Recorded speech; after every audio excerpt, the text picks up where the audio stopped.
This is Spider-Fan 101. As you can see, my lighting is better. That's because I have this light up here turned on. So, yeah. I'm here today to review Cloak and Dagger. Now, just to recap on the first two episodes, I'm not going to go over them all here because this video is going to be long enough. But I really like the first two episodes. And or should I say the first three episodes, because the premiere had 2 episodes combined. But yeah, I really like the 2 episodes that came before this, or 3 episodes. Sorry, but yeah, it's just proving to me that this is becoming it's slowly becoming my favorite MCU show. And I really mean that, because what I really like about what Marvel has been doing, that they've been making their TV shows really diverse. I've noticed this with The Runaways. That show's great, by the way. I noticed it with this. Noticed it with Jessica Jones. Even with their movies, Spider-Man. That's extremely diverse. It's a high school movie. And I love me some high school movies.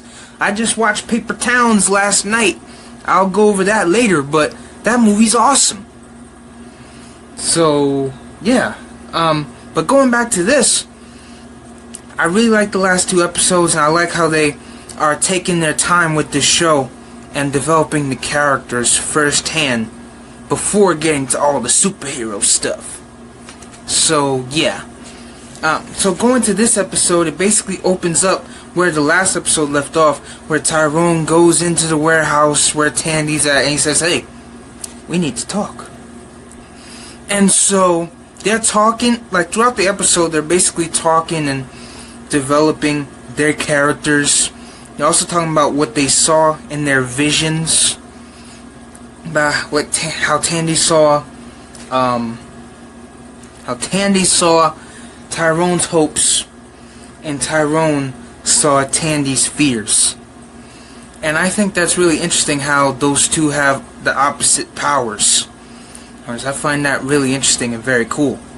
And then while they're talking throughout the episode, and basically getting to know each other, which is my favorite part of the episode, is when they cut to them talking to each other. You have them doing things in between. Like, for example, Tandy's dealing with her mother and the guy that she's dating, and this guy works for Roxxon, which, if you don't know, is like an underlying thing in the MCU that's ultimately been building up to this. So now, since Tandy's father was in cahoots with Roxxon, she decides, hey, you know what? I'm going to investigate Roxxon. I'm going to see why that whole thing exploded that day. And so she has the help of the guy that her mother's dating. I forgot his name. But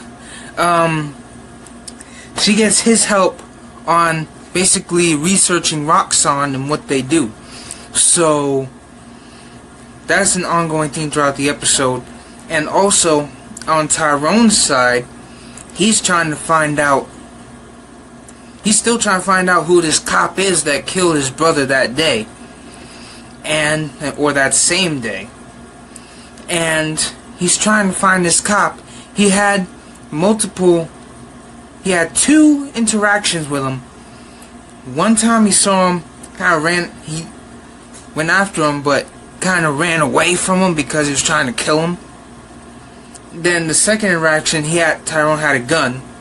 He's about to shoot him, but then because of, the black curtain, it transported him to where Tandy was at. Driving away in the 3rd episode. And then he goes to his police station. He's trying to find him. He's trying to do all these types of things so that he's justified in terms of being at the police station, so he has an excuse to be there. So he hooks his bike up to this up to this like gate thing with the lock, and he takes these pliers, he cuts them so it looks like somebody stole his bike, and he throws his bike over a ledge like somebody stole it and threw it over. And so he goes to the police station and reports this, and he's like, okay, hold on a second. Like, okay, hey, you wanna take this kid? Somebody stole his bike.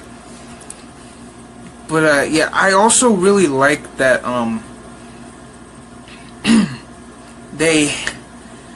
because when Tandy and Tyrone are arguing at the end, like, it brings up a good point. And you know, it really makes it stand out, the whole argument of, you know, black boy in the South and police and all that. So yeah, I think that was an interesting touch to it.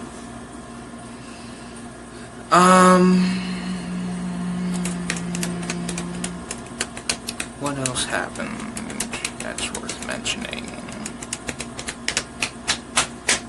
So, back to Tandy's side of things. She's actually starting to like him, because before, in the previous 3 episodes, she didn't like him very much. Not at all. Because she's attached to her father. She wants to know what happened. So, in this episode, she starts to get more attached to him. And basically, we find out that Tandy's mom, she broke up with him because she was basically scared, and she thought that he was like all the other guys that she's dated. And Tandy wasn't happy about this, so she storms off.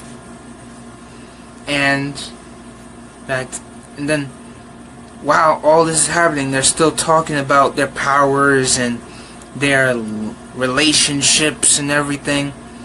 And this is generally my favorite part of this episode, because in those scenes we really get to know more about these characters, and we get to have that full development, which I think is pretty awesome. So Tyrone comes home. His dad's like, hey, you're late, huh? Did you do what you had to do?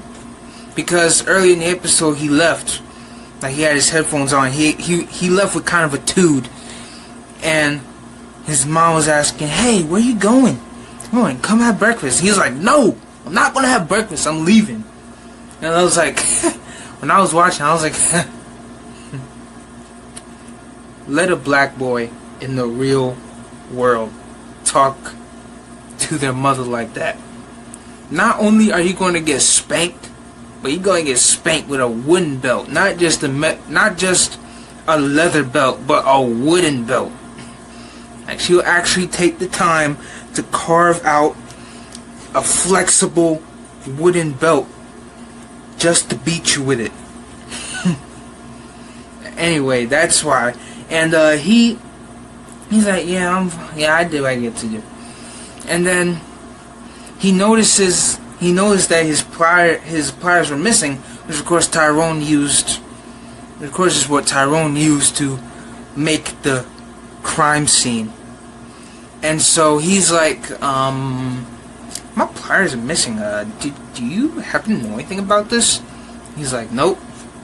Then his father starts to reach for the book bag, and Tyrone is panicking, so he tries to get it away from him. Then, of course, his father gets it, opens it up, sees the pliers, and he starts to think that he's going into crime.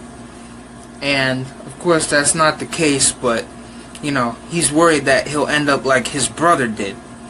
And so, he takes him to this mysterious place, and this mysterious place ends up being this guy's house.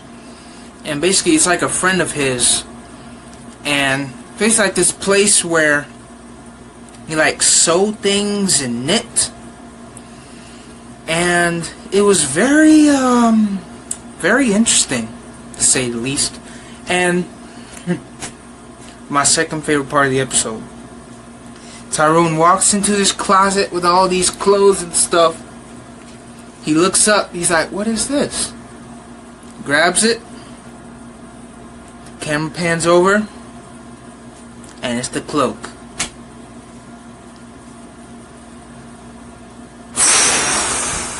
The CLOAK, baby!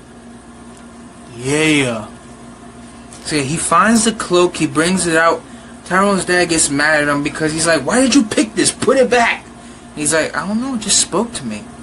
And then it gets revealed that it was actually it actually belonged to Tyrone's brother. So he's like, well, let me finish it for him. So they finish it up.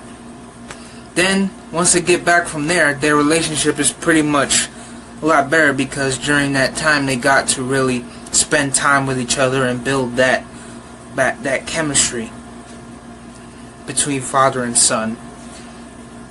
And yeah, we cut back to Tyrone and Tandy talking. Then their conversation starts to get heated, because Tandy brings up the fact that she's thought numerous times that she wanted to kill herself because she was going through all these trials and tribulations. And Tyrone, since he's a Christian, is like what? Why would you want to kill yourself? You have your whole life to live. And then it starts to go on this whole thing about how she doesn't have a home and parents that love her and everything, but he does.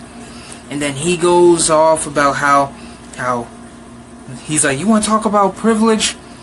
Privilege? Nobody, you have more privilege than I do, because white have more privilege. And then she brings up the fact that she went to the police and she couldn't do anything about the guy that almost her in the first episode. And the conversation just gets really heated, and honestly I didn't expect it to go that way. But yeah, the episode ends with Tandy basically jumping, like putting this lock on her foot, and she jumps down into a river, and she gets saved, I guess. And we see that the dagger is in her hand. And so she goes over to the place where, oh wait, not to mention earlier in the episode, the guy that she got attached to, the guy that worked for Roxxon, he was, Tandy was going up there to the place where they were researching this stuff, and he was there trying to organize everything, I guess. And then, all of a sudden, this lady comes in, shoots him in the head, looking like an MCU Netflix show, and then she puts a bunch of gasoline on all the files and papers and stuff and burns it all, and then walks away. So that's pretty much gone. So the next day she goes there, Tandy goes there, tries to get whatever information she could find, and then not yet, but Tyrone, he's pretty much like, his relationship with his dad is better and stuff, and the episode pretty much ends with that. So yeah, I am really liking this show. I really am. It has great character building, great character moments, great choice in music. I mean, jeez.